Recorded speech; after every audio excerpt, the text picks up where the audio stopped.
के प्रदेश अध्यक्ष राजेश राम ने कहा कि आरजेडी के साथ कांग्रेस का चुनावी गठबंधन था, मतलब हमारा गठबंधन सांगठनिक नहीं था। राजेश राम के बयान पर सियासत तेज हो गई। आरजेडी प्रवक्ता मृत्युंजय तिवारी ने राजेश राम के बयान पर चिंता जताई तो एनडीए के नेता अब तंज कस रहे हैं। तो सवाल है कि क्या कांग्रेस आरजेडी का गठबंधन टूट गया है? सबसे पहले आपको रिपोर्ट दिखाते हैं, फिर आपको खबर समझाएंगे।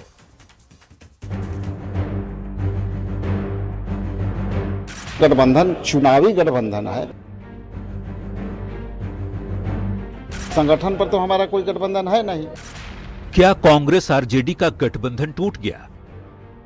बिहार विधानसभा चुनाव में मिली करारी हार के बाद महागठबंधन के अंदर की खटपट बढ़ती ही जा रही है। कांग्रेस के एकला चलने की चर्चा के बीच बिहार कांग्रेस के प्रभारी राजेश कुमार ने 2 कदम आगे बढ़ते हुए कह दिया कि जो भी गठबंधन था वो चुनावी गठबंधन था, सांगठनिक नहीं। जहां तक गठबंधन की बात है तो गठबंधन चुनावी गठबंधन है। संगठन पर तो हमारा कोई गठबंधन है नहीं। कांग्रेस प्रदेश अध्यक्ष का बयान जाड़े की मौसम में बिहार की सियासत को बेहद गर्मा दिया है। वाकई कांग्रेस का गठबंधन चुनावी गठबंधन ही था, क्योंकि जहां न सिद्धांत हो, न नीति हो, न नेतृत्व हो, वहां कोई टिकाऊ गठबंधन तो बनेगा नहीं। आरजेडी के नेता राजेश कुमार के बयान पर चिंता जताते हुए कांग्रेस को आईना दिखा रहे हैं। कांग्रेस पार्टी का क्या बिहार में हकीकत है ये सबको पता है। तो एनडीए के नेताओं ने महागठबंधन को बेमेल गठबंधन बताते हुए तंज कसना शुरू कर दिया है।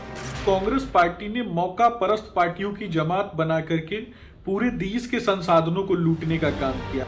बिहार विधानसभा चुनाव शुरू होने से पहले और खत्म होने के बाद तक महागठबंधन के सहयोगी दलों में सामंजस्य की कमी दिखी। कई सीटों पर इन दलों ने एक दूसरे के सामने उम्मीदवार तक उतारे। नतीजा ये हुआ कि महागठबंधन की करारी हार हुई।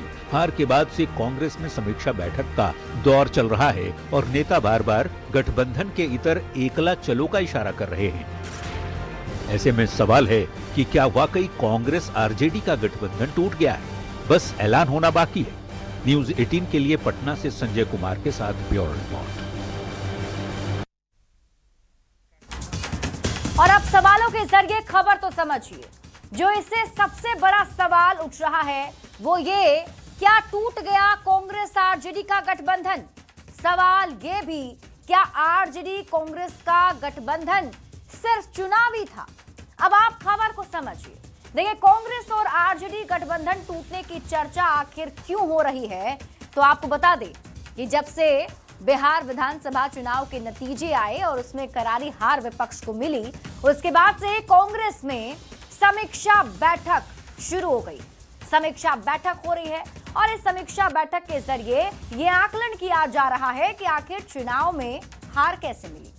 इसमें कई ऐसे कांग्रेस के नेता हैं जो ये सुझाव दे रहे हैं कि कांग्रेस को अकेला चलना चाहिए, यानी कि बिहार में कांग्रेस को अकेले चलने की बात कह रहे हैं।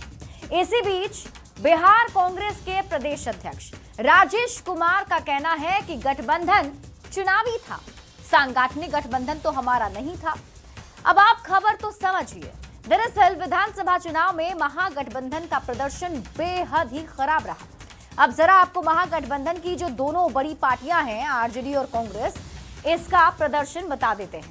देखिए, 2025 के विधानसभा चुनाव में आरजेडी 143 सीटों पर चुनाव लड़ा। 23% वोट लाने के बाद भी महज 25 सीट पर जीत मिल सकी। वहीं अगर हम बात कांग्रेस की करें तो कांग्रेस 61 सीटों पर चुनाव लड़ी और 8.71% वोट पाकर महज 6 सीट ही जीत पाई। जबकि पिछले चुनाव यानी कि 2020 के विधानसभा चुनाव में आरजेडी 75 सीट पर जीतकर बिहार की सबसे बड़ी पार्टी बनी थी, जबकि कांग्रेस भी उस वक्त 19 सीट जीतने में सफल रही थी। अब जबकि 2025 में दोनों ही पार्टियों का प्रदर्शन खराब रहा तो दोनों ही पार्टियों के बीच खटपट भी तेज हो गई। अब ऐसे में सवाल है कि क्या आरजेडी कांग्रेस में मतलब की दोस्ती थी? सवाल ये भी पूछे जा रहे हैं, क्या हार ने महागठबंधन की कलई खोलकर रख दी? और बिहार की राजनीति में ये सवाल भी उठ रहे हैं, क्या चुनाव खत्म और दोस्ती भी खत्म हो गई? क्योंकि दोनों पार्टियों की तरफ से जो जुबानी जंग चल रहे हैं वो इसी ओर इशारा करते हैं। बढ़ते हैं आगे और